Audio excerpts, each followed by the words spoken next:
என் தங்கப்பிள்ளைக்கு, உன்னுடைய நீண்ட நாள் குழப்பத்திற்கு இன்று தீர்வு வந்திருக்கின்றது. உன்னுடைய குழப்பம் என்ன, அதற்கு தீர்வு என்னவென்பதனை அம்மா இப்பொழுது உனக்கு தெளிவாக சொல்கின்றேன். என் தங்கமே, உனக்கு மட்டுமல்ல, உன்னுடைய குடும்பத்தில் இருக்கின்ற மற்றவர்களுக்கும் இருந்த ஒரு குழப்பம். வீட்டில் நடக்கின்ற விஷயங்கள் வெளியில் செல்கின்றது.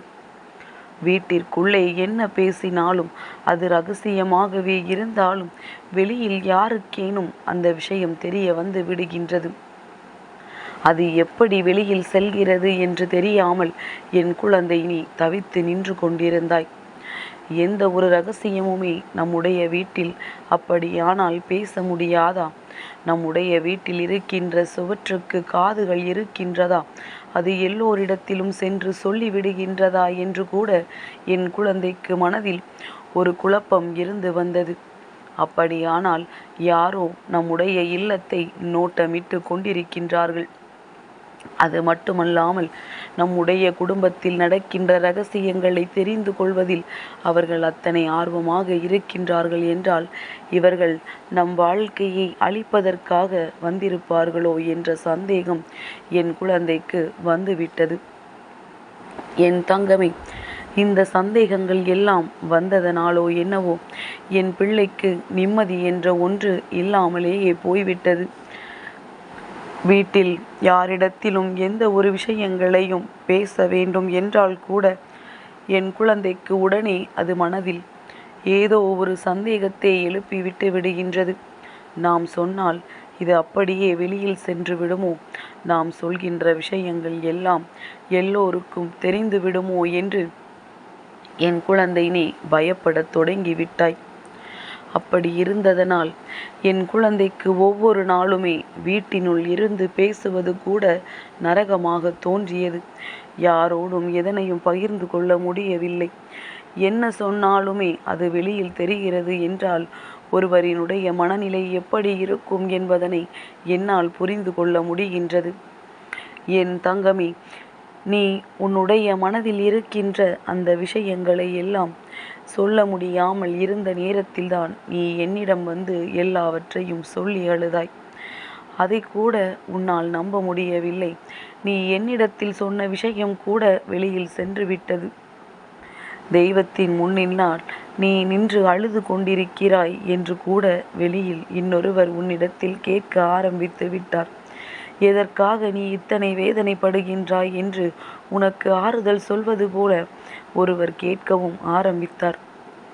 என் தங்கமே, உன்னுடைய இந்த குழப்பமான மனநிலைக்கு தீர்வு உன்னுடைய இல்லத்தில் இருப்பவரிடத்திலேயே தான் இருக்கின்றது.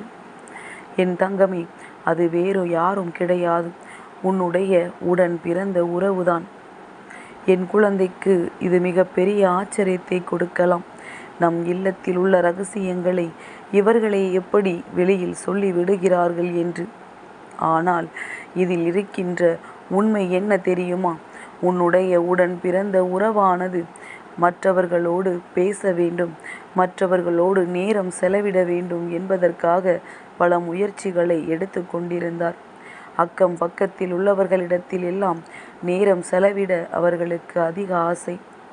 ஆனால் இன்றிருக்கின்ற சூழ்நிலையில் உண்மை என்னவென்றால், யார் ஒருவரிடத்தில் நம் வீட்டு கதைகளையோ இரகசியங்களையோ பேசினால் அவர்கள் நம்மோடு நல்லபடியாக பேசுவார்கள், நம்மோடு அதிக நேரம் செலவிடுவார்கள் என்பதுதான் உன்னுடைய உடன் பிறந்த உறவு புரிந்து கொண்ட ஒரு விஷயம். அதனால் உன்னுடைய உடன் பிறந்த உறவு தன் இல்லத்தின் இரகசியங்களை கொஞ்சம் கொஞ்சமாக மற்றவர்களிடம் சொல்லத் தொடங்கினார். அது தவறு என்று அவர்கள் உணரவில்லை. இப்படி சொன்னால்தான் மற்றவர்கள் நம்மோடு பேசுகிறார்கள் என்றால் நாம் அதை சொல்வதில் தவறில்லை என்று அவர்கள் நினைத்து விட்டார்கள். அப்படி நினைத்து நினைத்து பல விஷயங்களை வெளியில் சொல்லத் தொடங்கியதன் விளைவுதான் இன்று உன்னுடைய மன போராட்டத்திற்கு காரணம். நீ நினைத்தது போல உன் வீட்டினுடைய செவிற்றுக்கு பின்னால் நின்று யாருமே நீ என்ன பேசுகிறாய் என்பதை கேட்கவில்லை. மாறாக தெளிவாகவே உன்னுடைய உடன் பிறந்த உறவின் வாக்கு மூலத்தால் எல்லா விஷயங்களையும் தெரிந்து கொண்டார்கள். என் தங்கமே, நீ நினைக்கலாம், அம்மா, இப்படிப்பட்ட ஒரு உடன் பிறந்த உறவு எனக்கு தேவையா என்று. என் தங்கமே, தெரிந்து செய்தார்களா தெரியாமல் செய்தார்களா என்பதனை முதலில் நீ தெரிந்து கொள்ள வேண்டும். தெரியாமல் செய்திருக்கின்ற தவறுக்கு நிச்சயமாக மன்னிப்பு உண்டு. தெரிந்தே செய்திருந்தால் அவர்களுக்கு நிச்சயமாக எந்த ஒரு மன்னிப்புமே கிடையாது. அதனால் என் குழந்தை, அவர்கள் தெரியாமல் செய்திருந்தால் அவர்களுக்கு சொல்லி புரிய வைக்க வேண்டும். தெரிந்து செய்திருந்தால் உன்னுடைய குடும்பத்தை இன்று மற்றவர்கள் பார்த்து கேலியும் கிண்டலும் செய்வதை அவர்கள் முன்னால் நிறுத்த வேண்டும்.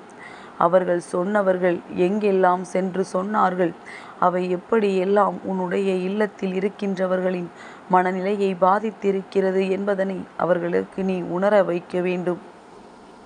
என் தங்கமே, பொதுவாக எல்லோருடைய குடும்பத்திலும் இது போன்ற ஒரு சூழ்நிலை இருக்கத்தான் செய்கின்றது.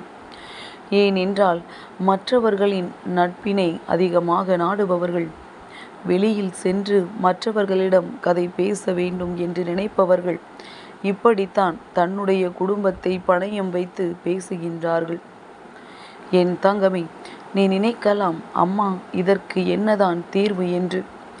என் தங்கமே, இதில் உன்னுடைய தவறு மிக முக்கியமான பங்கினை வகித்திருக்கின்றது.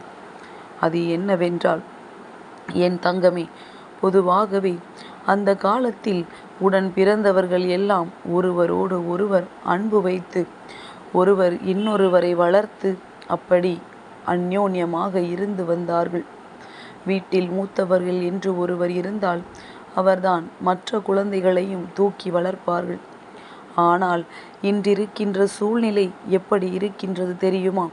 உடன் பிறந்த உறவுகள் ஒருவருக்கு ஒருவர் இடையே பொறாமை, சண்டை சச்சரவுகள், சொத்து பிரச்சனை, வீடு பிரச்சனை என்று எதற்கெடுத்தாலும் பிரச்சனை, எதற்கெடுத்தாலும் அங்கே இங்கே என்று சென்று கொண்டிருக்கின்றார்களே தவிர மற்றபடி யாருமே இங்கு யாருக்குமே உறுதுணையாக நிற்பது கிடையாது. ஒரு உடன் பிறந்த உறவு கண்ணீர் சிந்தினால் உடனடியாக துடைப்பதற்கு உன்னுடைய கை செல்ல வேண்டும். மாறாக அவர்கள் அந்த ஆறுதலை தேடி வெளியில் செல்லக்கூடாது. இதை நீ செய்தாலும் உனக்கும் பொருந்தும் என்பதனை முதலில் புரிந்து கொள்.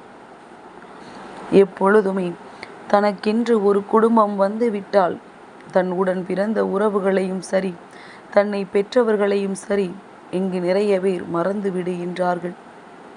ஒரு தாய் வயிற்றில் பிறந்து ஒரே இல்லத்தில் ஒன்றாக வளர்ந்து ஒரே தட்டில் உணவினை சாப்பிட்டு வளர்ந்தவர்களுக்கு வாழ்க்கையில் அடுத்தவர் துணை கிடைத்துவிட்ட பிறகு இவர்களை பற்றி சிந்திக்க கூட நேரமில்லை.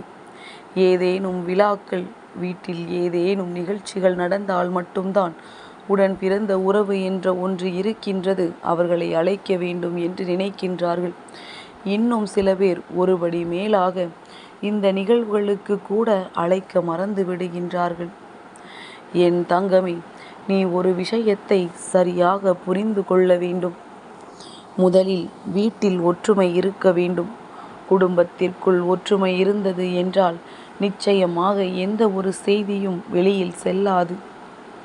யாருமே உன்னை பார்த்தோ உன்னுடைய குடும்பத்தை பார்த்தோ எந்த ஒரு கேள்விகளையும் கேட்க மாட்டார்கள். ஆனால் என் பிள்ளை, நீயோ எல்லா விஷயங்களையும் வெளியில் சொல்லிக் கொண்டே இருப்பாயானால் என் குழந்தை, உன்னுடைய உடன் பிறந்த உறவின் மனநிலையில் மாற்றங்கள் ஏற்படும். இப்பொழுது இந்த தவறை அவர்கள் செய்து கொண்டிருக்கின்றார்கள். அதனால் எல்லாவற்றையும் புரிந்து கொண்டு உடன் பிறந்த உறவுக்கு என்றுமே ஆதரவாக இருக்க வேண்டும். அவர்கள் மனதோடு மனம் விட்டு பேச வேண்டும் என்று முதலில் சிந்தித்து பார். இப்படி இருப்பதுதான் உன்னை பெற்றவர்களுக்கும் சந்தோஷத்தை கொடுக்கும். இன்னும் எத்தனை காலம்தான் வாழ்ந்துவிடப் போகின்றோம்? உடன் பிறந்த உறவுகளுக்குள் சண்டையிட்டு நாளை நாம் இல்லை என்றாலும் கூட சரி, அவர்கள் இல்லை என்றாலும் சரி, அந்த குற்ற உணர்ச்சி எந்நாளுமே உன்னை உறுத்தி கொண்டே இருக்கும் என்பதனை மறந்து விடாதே. உன்னுடைய சந்தோஷத்தை நீ பார்க்காவிட்டாலும் உன்னுடைய பெற்றவர்களின் சந்தோஷத்தையாவது கணக்கில் கொண்டு உன்னுடைய குடும்பம் எந்நாளும் ஒற்றுமையாக இருக்க நீ உன்னுடைய பங்களிப்பினை சரியாக கொடுக்க வேண்டும். என் தங்க பிள்ளைக்கு இந்த வராகி அம்மாவினுடைய ஆசீர்வாதங்கள் எப்பொழுதும் உண்டு.